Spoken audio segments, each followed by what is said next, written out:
Soy integrante, soy integrante y presidenta, presidente del Comité Estatal de Participación Ciudadana del Sistema Estatal Anticorrupción en Puebla.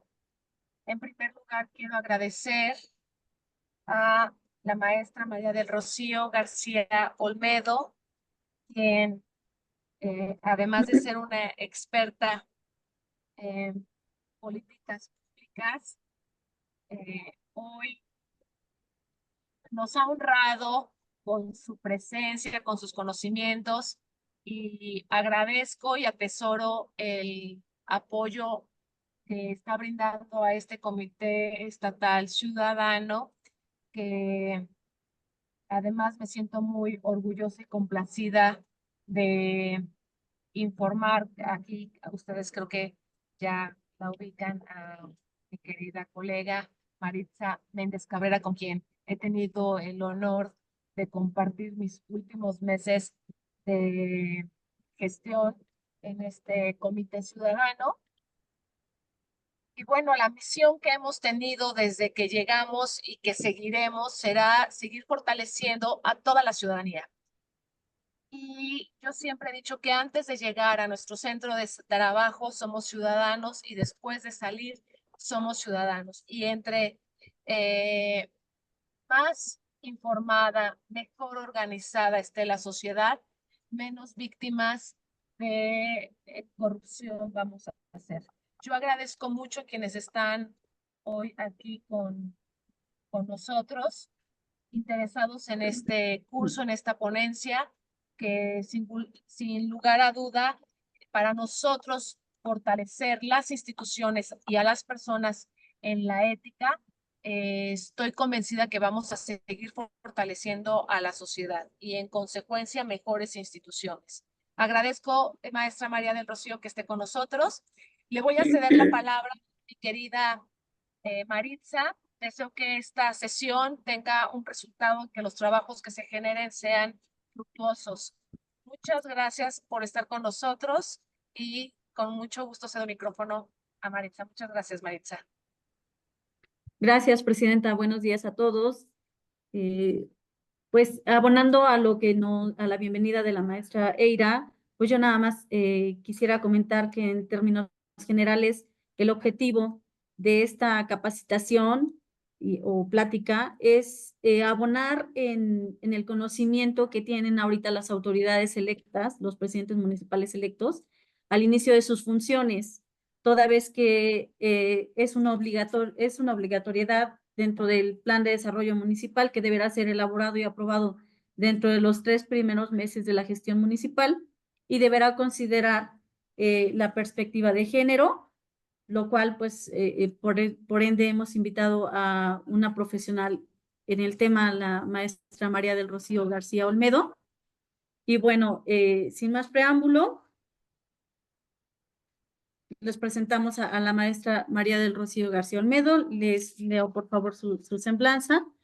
Eh, es maestra en política pública y género en la Facultad Latinoamericana de Ciencias Sociales en México. Estudios de maestría en Derecho Civil y Mercantil en la Benemérita Universidad Autónoma de Puebla, abogada, notaria y actuaria por la Universidad Autónoma de Puebla y académica del Instituto de Ciencias Jurídicas. Asimismo, ha ocupado diversos cargos en la administración pública estatal y del municipio de Puebla, y actualmente se desempeña como titular de la Unidad de Igualdad de Género del Congreso del Estado de Puebla. Bien, pues cedo el uso de la palabra a la maestra María del Rocío. Adelante, por favor, maestra, bienvenida. Muchas gracias, contadora Maritza. Muchas gracias por las palabras, también Eira Sago, gracias, y gracias por conectarse para escuchar. Me pidieron abordar el tema de ética y política pública con perspectiva de género en el nivel municipal, que me parece que es justamente el nivel de los municipios que más requiere que sigamos y continuemos permeando toda este conocimiento que va encaminado al cumplimiento de diversas leyes, de diversos tratados internacionales. Y por eso yo le agradezco muchísimo al Comité Estatal de Participación Ciudadana del Sistema Estatal de Corrupción, Anticorrupción, y a mi queridísima amiga Maritza, el que me haya hecho el favor de invitarme a participar con ustedes. Y les decía en la charla anterior de hace un par de horas que es muy enriquecedor el estar capacitándonos y más aún cuando estamos por iniciar en una nueva etapa que tenemos y que estamos viviendo en nuestro estado de Puebla, en el que hay cambio de autoridades, no solo las municipales, sino también las estatales y que incluso ahora mismo también el gobierno federal. Por eso importante ir conociendo y además reconociendo que instituciones como el Comité Estatal de Participación Ciudadana, que es fundamental su inclusión, puedan estar organizando este tipo de charlas, porque sin duda alguna estos cargos que próximamente se irán asumiendo tienen una altísima responsabilidad que deben asumir desde que aceptan el cargo. Y más aún cuando en el nivel municipal está la importancia del logro de resultados de un gobierno estatal también, pero también el fundamento para la gobernabilidad de un estado. En los gobiernos municipales es el primer filtro que tienen como autoridades la ciudadanía en general para acercarse a solicitar alguna atención, algún servicio de cualquiera índole para que se pueda ir generando todo este cambio tan urgente en lo que de alguna manera tenemos que ir logrando.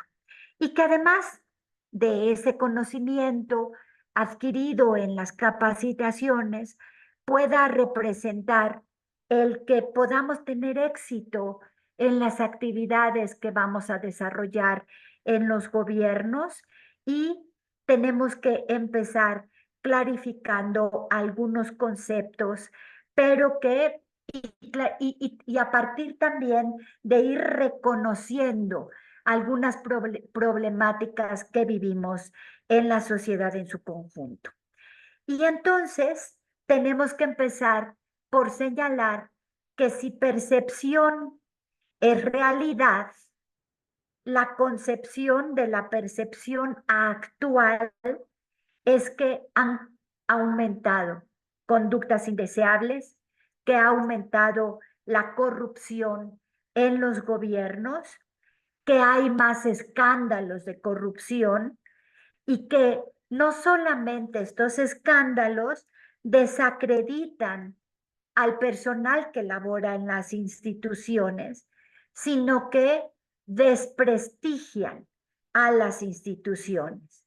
Y esto es un reclamo de la sociedad. Por eso hablo de la enorme importancia que ustedes como Comité Estatal de Participación Ciudadana están haciendo con organizar este tipo de capacitaciones, porque la ciudadanía nos pide evitar esas conductas y porque lo que sucede claramente es que la ciudadanía pierde confianza en las instituciones. Y entonces, una pregunta que ustedes pueden ir haciéndose es, ¿cómo es posible que se den este tipo de conductas entre las personas que son servidores o servidoras públicas si hay muchas formas de control, si hay leyes, si hay normativas internas que incluso no solamente previenen conductas, atienden alguna problemática, pero también sancionan este tipo de conductas. Y no podemos no reconocer que los ciudadanos y las ciudadanas nos reclaman Ya tengo el la nombre, ahora sí dice el nombre. ¿Dónde está puesto? En UNICEF. no le pedimos, allá, nos reclaman atención a los servidores públicos y más aún, con mucho cuidado hay que hacerlo y atenderlo urgentemente, ya que hoy nos estamos enfrentando a un nuevo espacio de comunicación en el que automáticamente se hacen visibles conductas, las redes sociales. Entonces, ¿qué pasa con todo esto que hemos comentado? Y los expertos y las expertas hablan de que en general hacen falta valores. Hay una falta de valores en la sociedad. Y esto corresponde a la esfera de cada uno, cada una de nosotras. Y esto tiene que ver con educación, también con convicciones, también con aprendizajes que vamos teniendo desde que vamos creciendo al interior de nuestras familias, pero también con los ejemplos que vamos observando en el transcurso de nuestras vidas. Pero que cuando somos servidores públicos, servidoras públicas, estas conductas se convierten en actitudes ineficaces, lentas en su atención, ineficientes porque no se les da la respuesta que quieren la ciudadanía y fundamentalmente que cometen actos de corrupción que dañan a las instituciones. Pero estos valores de los que estamos hablando se interiorizan en cada uno, cada una de nosotras. Los tenemos cada una de nosotras. Nos son proporcionados y cada uno los desarrollamos. Les decía, para bien o para mal. Y esa es la ética personal que tenemos. Recordemos que la ética es una rama de la filosofía que estudia la conducta humana y los sistemas de valores justamente que las van rigiendo. Y estas conductas pueden ser buenas, pueden ser malas, pueden ser debidas o indebidas, convenientes o nocivas. Hay que saber distinguirlas, eso sí es muy claro, pero no pueden ser a medias. Y esas conductas las decidimos y las asumimos como queramos hacerlo, cada uno, cada una de nosotras. No hay puntos medios. Pero cuando esta ética es puesta en práctica o la llevamos a lo público, el concepto que debemos usar es ética pública. Y la ética pública es el conjunto de principios, de valores y de reglas con las cuales se van conformando nuestro actuar.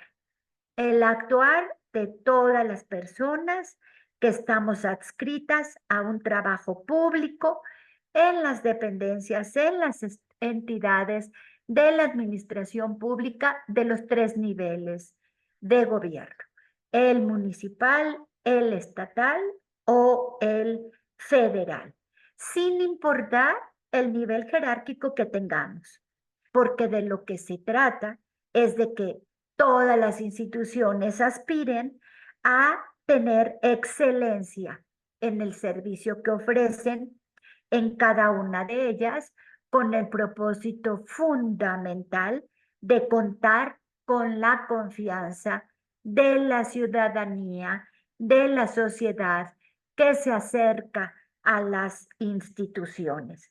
De manera que es importante precisar que la ética no es propiedad exclusiva de alguna religión o de alguna ideología. Es propiedad de todos y cada una de nosotras y de nosotros, y cada una de nosotras y nosotros decidimos cómo usarla cada día para actuar de manera correcta y si no quieren aplicarla también. Es responsabilidad de cada uno, cada una de nosotras, solo recordando que tarde o temprano las conductas vergonzosas se hacen visibles desde distintos lugares, pero se hacen visibles.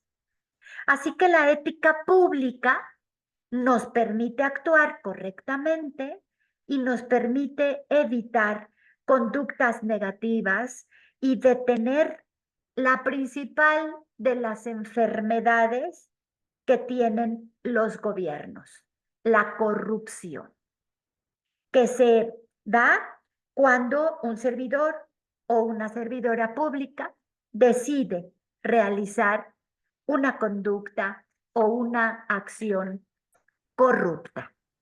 Por eso tenemos que aplicar la ética en la función pública. Y aquí, además de que en la función pública se busquen conductas honestas, eficientes, íntegras de los funcionarios, también muy importante que las personas que han sido seleccionadas para cumplan no solo los requisitos que marque la ley para ocupar el cargo o la posición, pero que también puedan cuidar que estas personas sean aptas, sean idóneas, sean capaces y con algo muy importante, que tengan vocación de servicio. En la ética pública, la vocación de servicio es muy importante. Y la vocación de servicio es esa actitud que se refleja en las personas para ayudar a los demás, para atender las necesidades de las demás y de los demás. Y esto tiene impactos muy positivos en todos nosotros, los que nos dedicamos al servicio de lo público, porque nos da satisfacciones personales. Esa satisfacción personal que sentimos cuando podemos hacer algo para ayudar a alguien que lo está necesitando o que se está acercando a nuestra dependencia por algo. Entonces, ¿cómo ir empujando que quienes ocupen los cargos sean personas con ética, ética personal y ética pública? Y bueno, ahí podemos desglosar algunos puntos. Primero, pues evidentemente cuidando la selección del personal que invitemos a colaborar en nuestras diversas áreas, porque tenemos que cumplir los principios que marca el servicio público y que son principios constitucionales y son principios legales. El respeto a los derechos humanos, la legalidad, la honradez, la lealtad, la imparcialidad, la eficiencia, la eficacia, la transparencia y la rendición de cuentas. También debemos estar alertas y cuidando comportamientos y cuidando conductas para ir formando a los trabajadores que hay al interior de cada una de las oficinas y que eso nos permita ir exigiendo y presionando que todos, todas vayan asumiendo sus responsabilidades. Es muy importante también formular normativas internas, que haya códigos de ética, que se creen áreas que puedan implementar acciones de política pública integrales que prevengan, sí, pero que también atiendan y sancionen conductas prohibidas. Que es muy importante por eso ese proceso de selección y de reclutamiento y que podamos permanentemente estar capacitando al personal en las áreas para profesionalizarlas, pero también en los procedimientos de quejas y de denuncias para que puedan ir generándose acciones afirmativas que beneficien a los hombres y a las mujeres que trabajan en las instituciones públicas. Recuerden que las acciones afirmativas son acciones temporales que los mandos superiores van diseñando, van estableciendo para ir viendo cómo poder ir generando esa equidad al interior del servicio público que permita poder ir teniendo mismas oportunidades para hombres y para mujeres, encaminado todo en la ruta hacia la igualdad de género. De manera pues que es muy importante las acciones afirmativas que les digo son provisionales. Si no resultan, pueden modificarlas y buscar otros formatos, pero que si resultan, poco a poco pueden ir estableciéndolas ya como políticas institucionalizadas al interior de cada una de las áreas administrativas.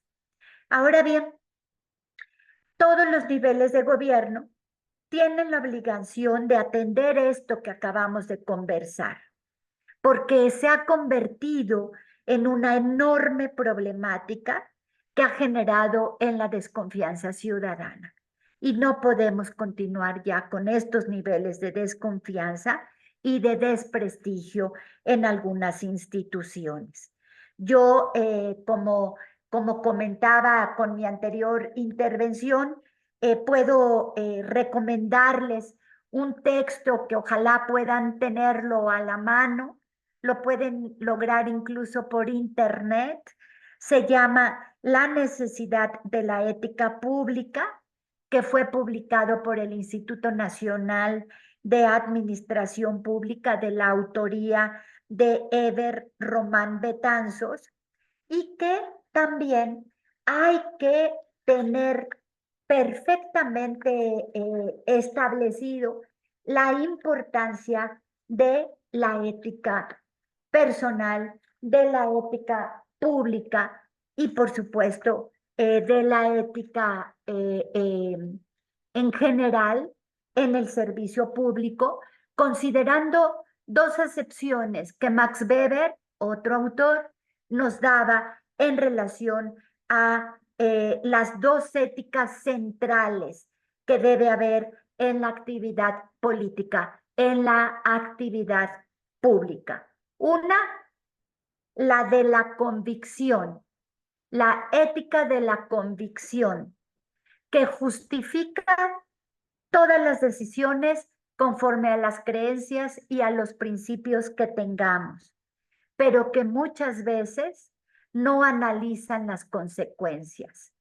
Y por eso tiene que entrar la otra ética, dice Max Weber, la ética de la responsabilidad, que funda sus decisiones no solo en las convicciones, en las creencias, en los principios de cada uno, cada una de nosotras, sino también en las posibles consecuencias que puede haber si no lo utilizamos. Hasta aquí me gustaría saber si alguno de ustedes tienen algún comentario, alguna pregunta para poder pasar a la segunda parte del tema que me fue asignado a conversar con ustedes. Así que, Eira, contadora, díganos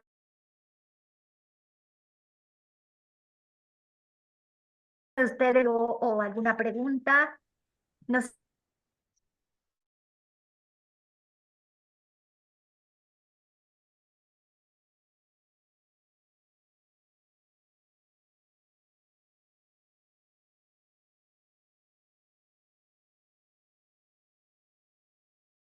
Abrir el micrófono para cederles el uso de la voz. Creo que creo que alguien que está identificado con WIF Congreso, no sé si va a intervenir. no creo, ¿verdad? ¿Tú vas a hablar? Ah, no. No. Continuamos Ah, entonces. ok, perfecto. Hasta aquí. Muy bien. Entonces, todo bien, Qué bueno, maestra qué Rocío. bueno, qué Muchas bueno. gracias. Aquí estamos muy Gracias. interesadas. Yo sí tengo una pregunta, pero Órale, pues, sale. Correctísimo. Bueno, pues vamos a continuar entonces. Ahora bien, si hay un espacio por donde debemos empezar justamente a aplicar todo este conocimiento que tiene que ver con la ética personal, la ética pública, es justamente el nivel municipal. Y lo tenemos que vincular con ese, porque como lo decía en el inicio, este espacio es el espacio de responsabilidad directa que hay con la ciudadanía, que vive en sus municipios, que vive en sus comunidades y que tienen que cuidar este aspecto porque además lo marca la ley. No es que quieran o no quieran, hay que cuidarlo, hay que atenderlo debidamente. Pero la otra parte del tema es cómo vamos a vincular esta ética pública con el diseño y la implementación de políticas públicas con perspectiva de género en la administración pública, que les va a permitir, si la aplican este enfoque, este mecanismo, este instrumento que está establecido, si lo aplican, nos puede dar mejores resultados de gobierno. Y eso es muy importante porque todas las autoridades municipales, estatales, federales, lo que quieren es dar resultados de gobierno para ir modificando indicadores de que de pobreza, que de violencia, etcétera, etcétera, etcétera. Hay que ir modificando indicadores y esta es una buena manera de lograrlo. Y hay que, fíjense, qué importante, si tenemos funcionarios con ética pública, se nos facilita mucho eso a la hora de ir evaluando todas esas políticas, todos esos programas, todos esos planes de gobierno, porque esas personas nos van a reportar si es verdad que hay resultados, si es verdad que están siendo aplicadas las políticas o los programas o las acciones que han implementado a desarrollar y que podamos en la evaluación poder decidir los resultados que podemos ir logrando o reformular, rediseñar las políticas públicas. A muchas autoridades de cualquier nivel les preocupa mucho el que a lo mejor se diga que una política pública no resultó, que una acción de gobierno no les está dando el resultado. Y no quisieran decirlo y no quisieran que se supiera. Pero ustedes, cuando formulan una política pública, pueden, por supuesto, reformularla en cualquiera de los momentos de la evaluación. Acuérdense que el proceso de política pública tiene diversos momentos en donde cada uno de ellos tenemos que ir evaluando cómo van dando los resultados y por eso tener a hombres y mujeres como servidores públicos con ética pública nos va a permitir poder saber estos avances. Una política pública son las acciones que programa, que planea un gobierno para atender y para satisfacer necesidades de la sociedad. Para hacerlo, para hacer políticas públicas, se emplean muchos recursos, los que tengan disponibles. Primero, hay que detectar cuál es el problema. Y a partir del problema, ¿cómo podemos responder a dar resultado de ese problema que nos está demandando la población? Y entonces podemos ir implementando, podemos ir ejecutando, sí, para resolver problemáticas, una política pública. Pero entonces lo primero que tienen que hacer para diseñar una política pública es reconocer el problema, es tener claro cuál es el problema para poder empezar a diseñar cuáles pueden ser las posibles soluciones que se puede dar solamente, obviamente, a través de lo que tengan a la mano para poder solucionar esos problemas, esos recursos que puedan tener disponibles o para solicitarlos, por supuesto. Y entonces vamos a poder ir tomando buenas decisiones, pero lo vamos a hacer a partir de otra herramienta que nos ayuda muchísimo, de un diagnóstico, para poder ir analizando todas esas soluciones que podemos ir dando. Cuando hablamos en plural de políticas públicas, es que estamos hablando del conjunto de programas que tiene un gobierno.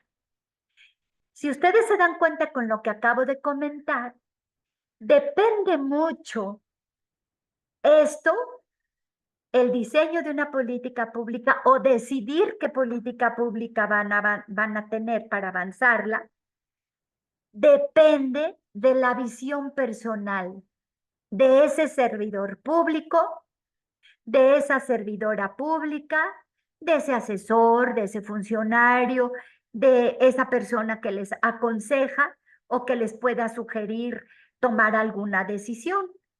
Entonces, otra vez se sigue vinculando la ética con el servicio público, pero con el diseño de cómo van a desarrollar sus políticas públicas, porque las políticas públicas deben beneficiar al conjunto de la sociedad. Es así como las leyes. Las leyes son generales.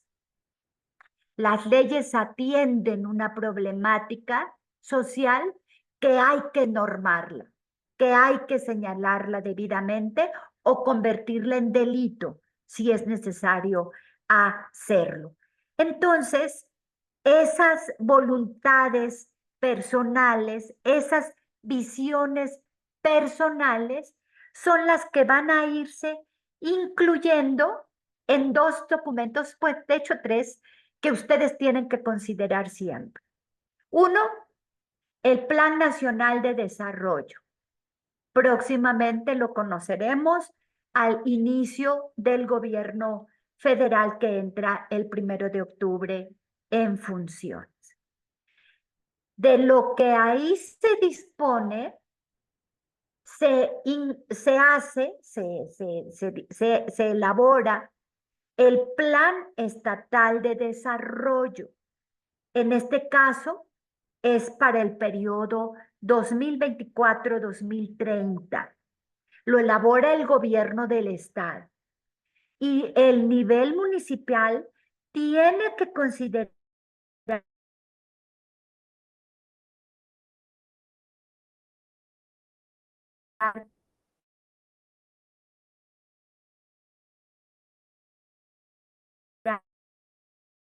ustedes por ley tienen que hacer un plan municipal de gobierno.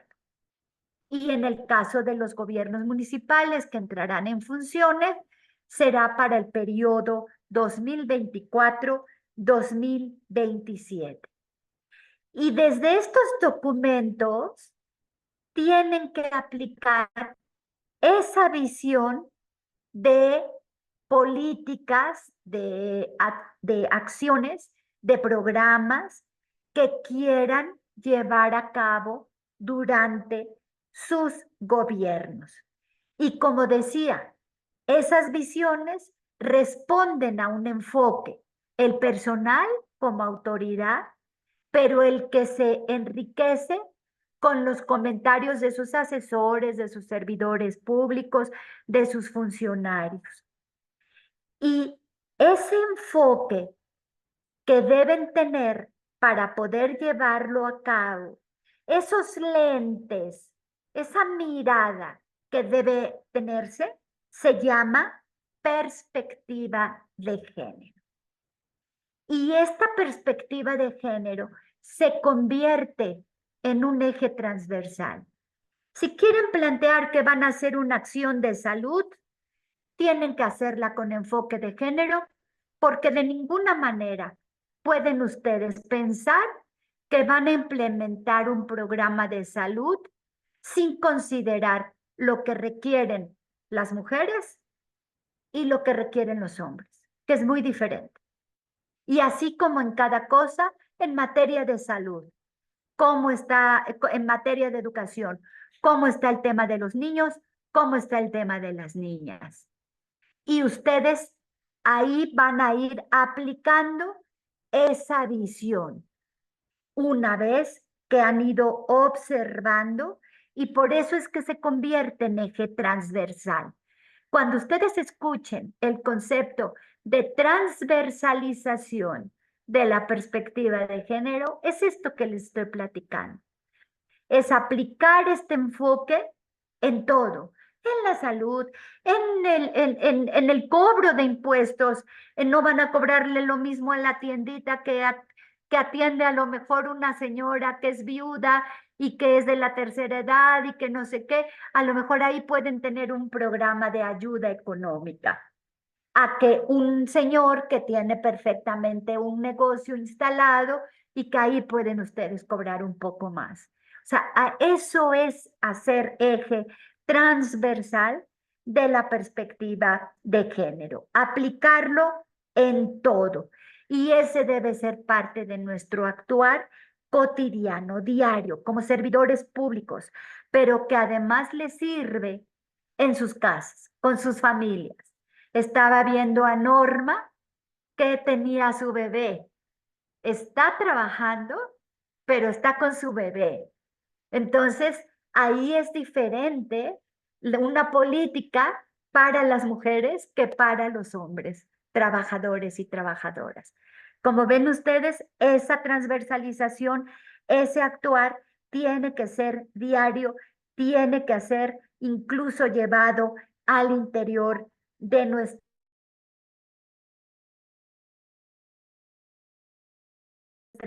por ejemplo, un estudio.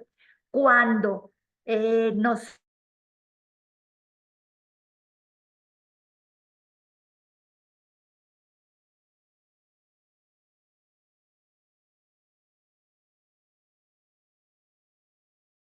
estamos participando todas y todos y no dejamos solamente que la mujer sea la única responsable de las tareas domésticas o de las tareas de cuidados. Y por eso hoy hay un concepto que van a tener que implementar también ustedes mucho, que es la corresponsabilidad entre la vida personal, la vida familiar y la vida laboral, que es tan importante hoy día para poder avanzar cada uno de nosotros en lo que decidamos seguir.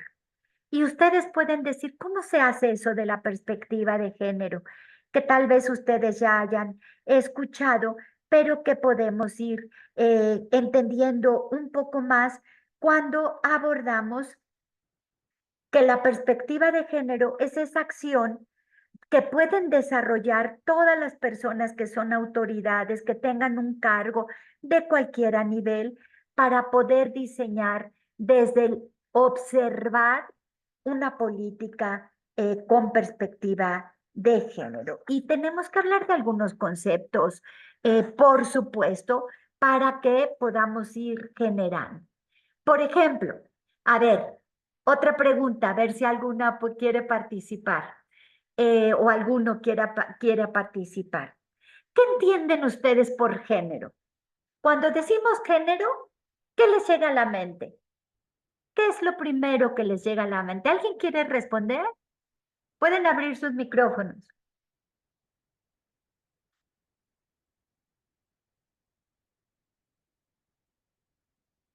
Esperamos unos segunditos, ¿te parece, Maritza? A ver si alguna persona quiere responder un poco, y si no, Sí, continuamos con mucho gusto. Bueno, creo que hasta aquí no, ¿verdad? Tú que le sabes bien a estos menesteres de la tecnología. Nadie ha levantado la mano, ¿verdad? no, nadie, nadie. Entonces, vamos a continuar. Ah, Laura, Laura. Elisa. Hola maestra, ¿cómo está? Buenas tardes. Hola, Laura. Pues el género es por la identificación de determinadas conductas o la asignación de determinadas conductas en relación con lo que podríamos determinar como las características físicas que distinguen al hombre de la mujer. Muy bien, muy bien. Muchas gracias, Laura Elisa. El género se refiere a todos esos roles, todas esas representaciones que la sociedad nos asigna a hombres y a mujeres. Se diferencia del sexo, porque cuando hablamos del sexo solo estamos hablando de lo biológico, hombre-mujer.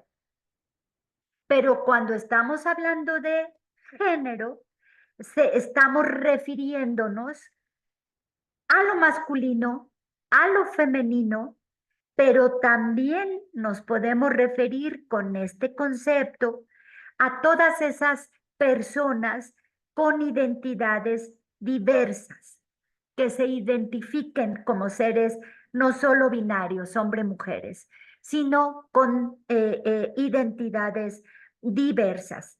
Entonces, son esas construcciones sociales que nos asignan a los hombres y que nos asignan a las mujeres, pero que se pueden cambiar. No pueden seguir como se ha establecido socialmente. Por ejemplo, allá en las épocas del siglo pasado, las mujeres no podíamos votar, tampoco podíamos ser electas. Hubo algunas transgresoras y algunas rebeldes que empezaron a hacer todos esos movimientos, pero no se podía.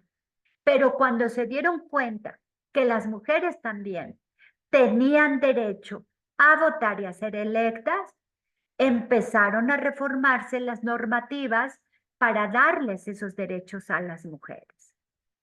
Entonces, esas construcciones sociales en donde decían las mujeres a su casa y que no se metan a lo público, pueden cambiarse.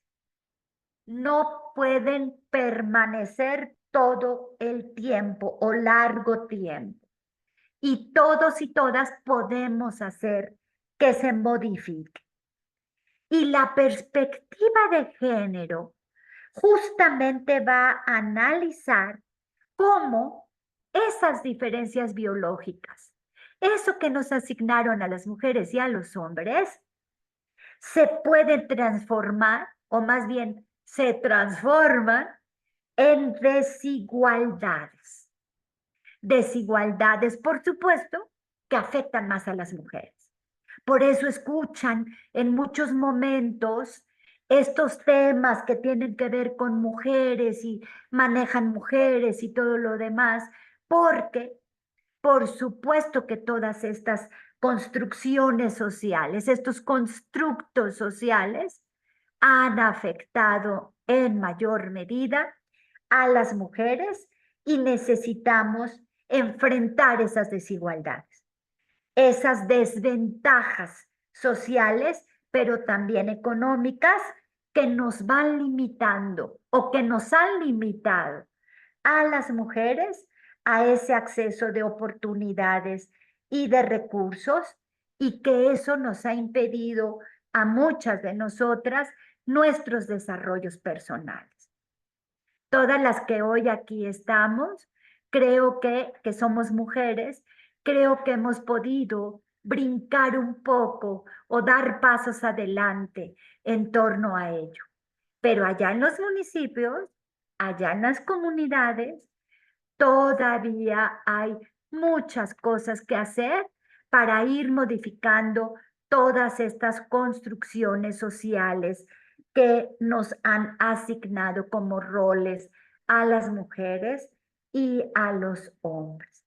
Como ven ustedes, cuando hablen y utilicen la palabra género, están hablando de mujeres, de hombres y de personas con identidades diversas, y están hablando de construcciones sociales que queremos modificar.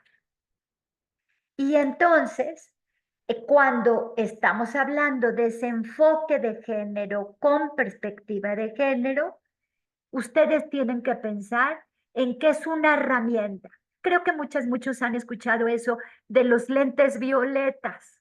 Es ponerse los lentes justamente para observar, para determinar e identificar cuáles son esas desigualdades en la sociedad que podemos ir identificando y que podemos darnos cuenta tan solo con esa observación, tan solo con ponernos esos lentes, y eso nos los tenemos que poner hombres y mujeres, tan solo con ello podemos ir identificando desigualdades, discriminaciones, exclusiones.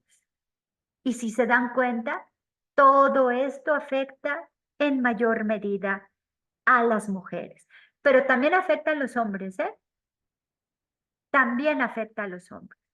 Por eso tenemos que identificar perfectamente para poder diseñar esa política pública, esa acción de gobierno, ese programa, ese plan de gobierno, para poder distinguir y poder establecer esas que puedan dar mejores resultados en nuestras comunidades, en nuestros centros de trabajo, en los ayuntamientos, desde el interior, pero hacia el exterior también. Creo que eso es muy importante y quiero que sepan que todo este establecimiento de desarrollar políticas con perspectiva de género, de ir trabajando todos estos temas para ir haciendo a un lado todas esas desigualdades, todas esas discriminaciones, todas esas exclusiones, están sustentadas en normativa. No solo normativa nacional o estatal, sino también en normativa internacional. Hay instrumentos internacionales que México ha suscrito y que tienen que cumplirse. Y hay varios de ellos.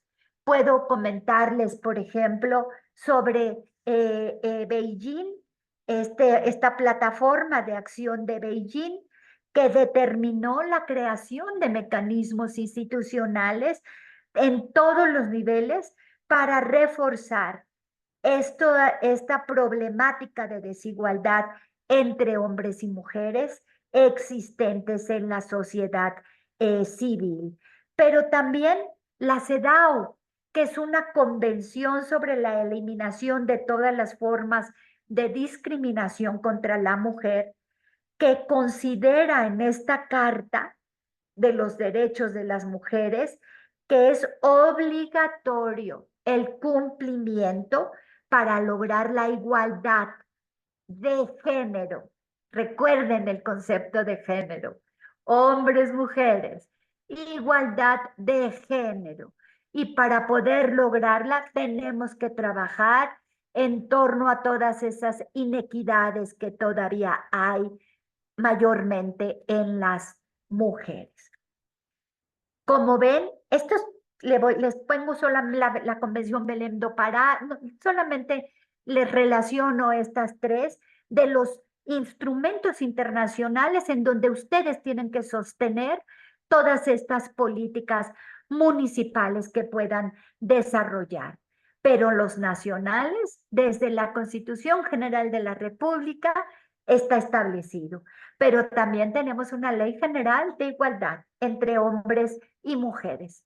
Y podemos establecer también la ley general de acceso a las mujeres a una vida libre de violencia, que en nuestro país es el único país que tiene una ley para prevenir violencias contra mujeres. Es terriblemente preocupante los niveles que todavía tenemos de violencias, pero que además estas leyes generales tienen también su traducción como leyes estatales. en el estado de Puebla, también en la constitución política de nuestro estado, también tenemos una ley estatal de acceso de las mujeres a una vida libre de violencia, también tenemos una ley estatal de igualdad entre hombres y mujeres, que es el sustento, y en la ley orgánica municipal ya también se establece que es la única que aplica para los 217 municipios de nuestro estado de Puebla. Y es muy importante que lo contemple porque en el estado de Puebla hay una alerta declarada de violencia de género contra las mujeres. Una alerta de violencia que aplica para 50 municipios en nuestra entidad y que tal vez algunas de las personas que aquí están conectadas, para empezar, también revisen si su municipio está incluido dentro de los 50 municipios en alerta, porque las violaciones y la violencia contra las mujeres, en lugar de reducirse, va en incremento. De manera pues que es muy importante que ustedes lo conozcan y que sepan que hay instrumentos jurídicos que ustedes pueden sostener toda esta aplicación en sus programas de gobierno de la perspectiva de género para elaborar desde sus planes de desarrollo municipales como el plan estatal de gobierno. De manera pues que con esto pienso que puede quedar perfectamente clarificados estos conceptos y cómo pueden aplicar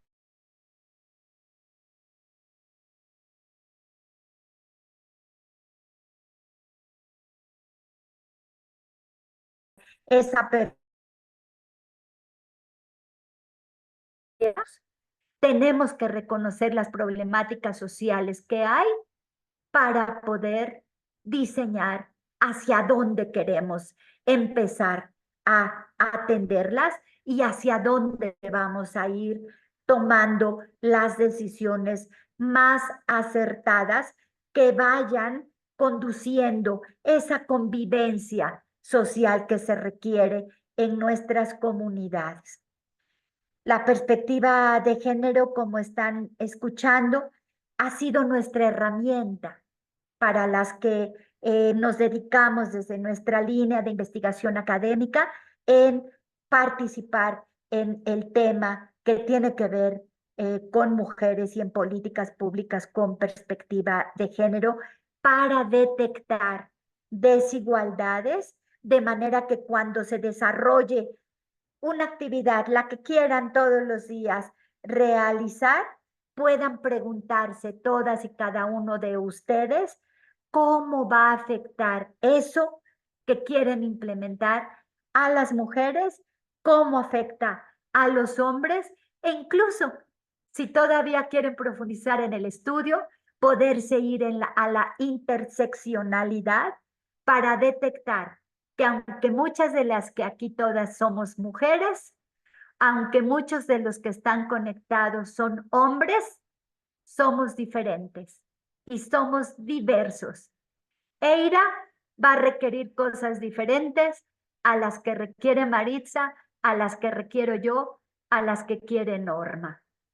Pero también Moisés, pero también José Antonio, pero también Manuel o Eduardo, que están conectados, requieren, aunque todos sean hombres, son diversos, son diferentes. Ahí está el trabajo tan importante de establecer el enfoque, de utilizar esta herramienta de perspectiva de género en nuestras políticas públicas. Y a lo mejor se van a dar cuenta, por ejemplo, los sueldos que hay en los municipios. A ver, si están haciendo un trabajo igual, a lo mejor puedan detectar de que a la mujer le están pagando menos que al hombre, por ejemplo. O también puedan detectar que por qué no hay mujeres en los niveles más altos de dirección y a lo mejor nada más las tienen en los niveles medios o en los niveles de trabajo que no tengan una responsabilidad. A lo mejor con eso pueden ir detectando cómo están la situación en el interior de los ayuntamientos y darse cuenta de que nunca, nunca va a afectar de la misma manera a los hombres que a las mujeres. Y ustedes, como municipios, son el nivel más importante, como decía, para poder llevar a cabo este trabajo con ética política vinculado con el diseño de políticas públicas con perspectiva de género que pueda dar los resultados reales de las necesidades que tienen para atender la problemática que exista en los municipios. Y entonces, y con eso concluyo, si ustedes ponen atención en la contratación de las personas que les acompañarán en las responsabilidades, no solo municipales, sino en lo que cada una nos desempeñemos, entonces ustedes pueden darse cuenta que si esos hombres y esas mujeres tienen una clara y demostrada ética personal y ética pública, y si todos ellos y todas ellas tienen esa visión, ese enfoque para atender la problemática que hay en nuestras instituciones o en los municipios o en los gobiernos, entonces ustedes pueden tener al personal perfectamente preparado para atender la problemática desde una perspectiva de género. Y con eso ustedes van a poder, y todos nosotros, los que nos dedicamos al servicio público, atender los principios que nos marca la ley.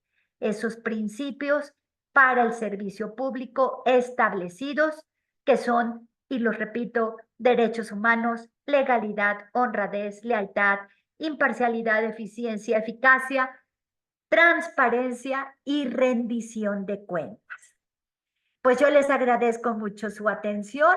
Yo espero si hay alguna pregunta, Maritza, Eira, ustedes me dirán cómo desarrollar esta última parte. Estoy a la orden. Muchísimas gracias por haberse conectado. Muchas gracias, maestra María del Rocío. La verdad es que ha sido un verdadero placer escucharla, muy enriquecedora la charla, con muchos aciertos, con aportaciones muy atinadas, que creo en este, más que creer, pensar que en el rol, en las estructuras administrativas, ya no pueden pensarse con un nivel de importancia menor. Al contrario, yo creo que si les damos el nivel, el reconocimiento de lo que en realidad implican y las consecuencias y las bondades que pudiera tener este reconocimiento al activar, al accionar, al transformar todo un clima organizacional, haría la diferencia hasta en la eficiencia y eficacia del servicio público, ¿no? Así de simple puede resolverse un problema tan complejo con algo tan humano como es simplemente el reconocimiento, la inclusión al género y a todas las acciones que se derivan de este tema, partiendo de la ética pública. Por mi parte es solamente agradecerle. Ha sido una muy grata charla para cerrar la semana, se lo apreciamos, lo valoramos, y yo quisiera cederle el uso de la voz a mis dos colegas, a Laura y a Maritza, que están aquí. No sé si Laura quiera realizar algún comentario adicional y luego cederle ya la palabra a nuestra colega Maritza, quien ha sido pues la líder en este proyecto y a quien también le reconocemos y le agradecemos mucho toda la gestión que ha hecho. Y ya Maritza tendrá el honor de cerrar este trabajo. Gracias, doctora, maestra. le cedo la palabra a Laura y en consecuencia a Maritza para cerrar. Gracias. Muchas gracias, Eira. Maestra, pues como siempre es un gusto verla, escucharla, disfrutar de lo que tan generosamente nos comparte en esta área de la cual es usted muy experta. Y la verdad creo que todos los asistentes debemos reconocer que ha utilizado un lenguaje que ha sido muy amigable para que todos podamos eh, entender de mejor manera la importancia de estos aspectos que nos ha comentado y sobre todo de la importancia de incluirlos, ¿no? En el día a día, tanto en la planeación como en la operación de las autoridades municipales, ¿no? Entonces, la verdad es que siempre se lo reconocemos y se lo agradecemos porque es usted muy, muy generosa y bueno, pues yo encantada de haber tenido la oportunidad de haberla escuchado y como comentó la maestra Ira, pues agradeciendo mucho el apoyo que nos da usted a través de las gestiones de nuestra compañera Maritza. Pues nada más eso y bueno, mandarle un abrazo con todo cariño. Gracias, Laura. Bueno, pues maestra, yo ya no quiero repetir. De antemano agradecemos todo su conocimiento, que lo haga tan entendible para todos los compañeros que se están incorporando o que están en vías de incorporarse a la administración municipal. Y el por qué es tan importante que conozcamos de ética y de la perspectiva de género, pues porque son temas que vamos a llevar a un plan de desarrollo municipal, que los vamos a bajar a una programación a través de los programas presupuestarios, a través de los cuales vamos a ejercer el recurso público. Entonces, es importante que primero tengamos la conceptualización, que lo entendamos, para que podamos utilizarlo como una herramienta fundamental y llevarlo a una estrategia en la gestión municipal. Bueno, pues de antemano agradecemos mucho, maestra, y le haremos llegar la constancia por haber participado en esta ponencia. Bueno, aquí está, maestra, se las hacemos llegar un momento. Y bueno, pues no queda más que agradecer a todos y que tengan excelente tarde. Muchas gracias a todas, a todos. Muchas gracias por invitarme, queridísimas. Gracias a usted, maestra. Buena tarde. Bye.